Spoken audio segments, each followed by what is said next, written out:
Sherlock Holmes and Dr. Watson went on a camping trip. After a good meal and a bottle of wine, they laid down for the night and went to sleep.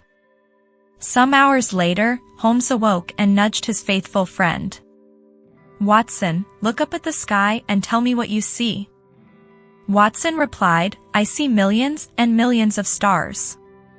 "What does that tell you?" Watson pondered for a minute. "Astronomically, it tells me that there are millions of galaxies and potentially billions of planets. Astrologically, I observe that Saturn is in Leo. Horologically, I deduce that the time is approximately 3:15. Theologically, I can see that God is all-powerful and that we are small and insignificant. Meteorologically, I suspect that we will have a beautiful day tomorrow. What does it tell you?" Holmes was silent for a minute, then spoke. "It tells me that someone has stolen our tent." One day Stupid, Trouble, and Shut Up were driving along in their car when Trouble suddenly hurled himself out of the window.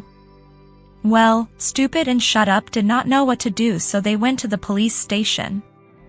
When they got there, the chief asked them their names. "Shut Up," replied Shut Up. "Stupid," replied Stupid. The police chief thought these people were telling him to shut up and were calling him stupid, which made him very mad. "Excuse me," shouted the chief. Thinking the chief was hard of hearing, they once again shouted their names. "Shut up. Stupid." The police chief was very riled. He then asked, "Are you looking for trouble?"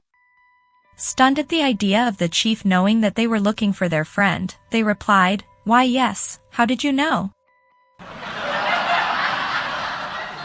Juggler, driving to his next performance, was stopped by the police. "What are those knives doing in your car?" asked the officer. "I juggle them in my act." "Oh, yeah," says the cop. "Let's see you do it." So the juggler starts tossing and juggling the knives. A guy driving by sees this and says, "Wow, am I glad I quit drinking. Look at the test they are making you do now."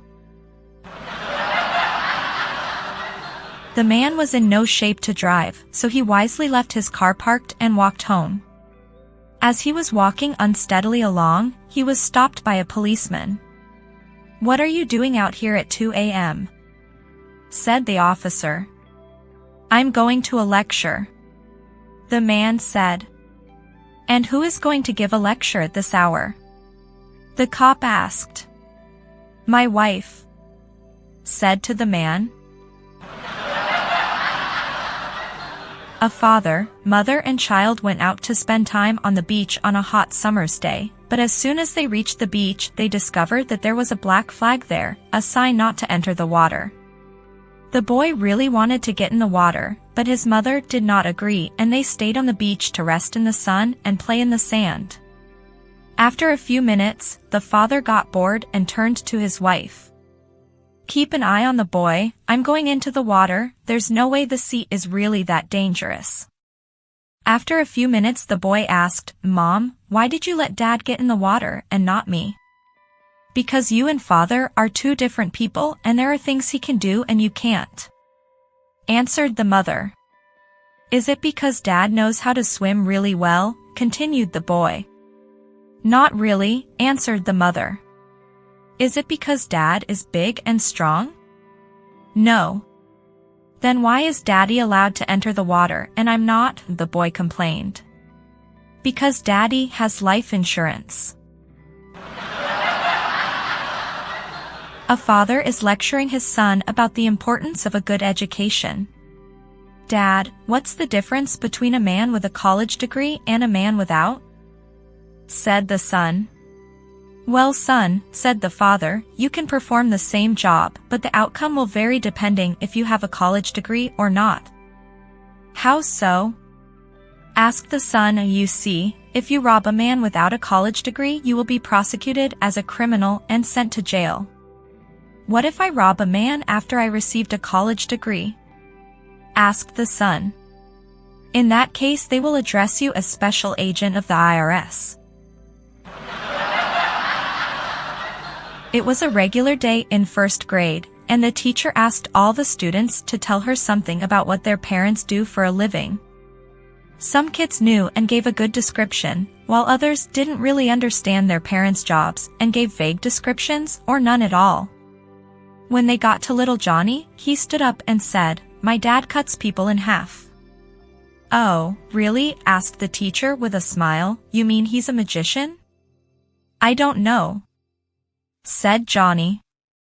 "A surgeon, maybe?" asked the teacher. "I don't know," repeated Johnny. "Then why do you think he cuts people in half?" asked the confused teacher. "Because I have 2 half-brothers and 3 half-sisters." Sarah's parents are excited to meet her new boyfriend. This is the first time the 28-year-old has brought a man to meet her parents.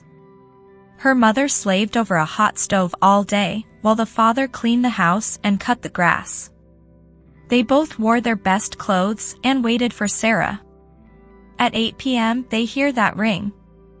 They open the door and Sarah is there, standing next to a huge man, full of tattoos, and a face that looks like it has been in every possible fight, with scars aplenty crossing his face. He looks like he beats people for a living. After some hesitant pleasantries, the shocked parents take Sarah to the kitchen. "What the heck, Sarah?" asked her mother. "Why would you date a guy like that? He looks like a thug." "You've got him all wrong," said Sarah, irritated. "He's an incredibly nice and charitable guy." "What makes you say that?" asked her father. "Well, just this month he spent 200 hours serving his community." A couple invites their family over for Thanksgiving night and invites the whole family to spend the holiday and meal together. The family gathers, but the couple's children are late and the mother-in-law complains aloud. "Ugh, your children, always late." Eventually, everyone comes and sits down to eat. The mother-in-law insists on sitting at the head of the table and no one has the strength to argue with her. After a few minutes, the hungry mother-in-law begins to complain. "Ugh, what's with the food here? Why is it always late?" A few minutes later, the couple bring out the meal they have prepared for their family, mostly cooked by the wife. Everyone eats and the evening continues. While they are in the middle of their main course, the mother-in-law says, "Ugh, I better start clearing the dishes so we can at least move on to the last dish on time." A mere second after she gets up, the large wall clock hanging over the head of the table falls down, reducing her chair to pieces and almost hitting her. Everyone is in shock until the bride mumbles to herself, "Ugh, this clock, always late." Hey there, I put a lot effort into making these videos, so please subscribe for more jokes and stay happy. Thank you.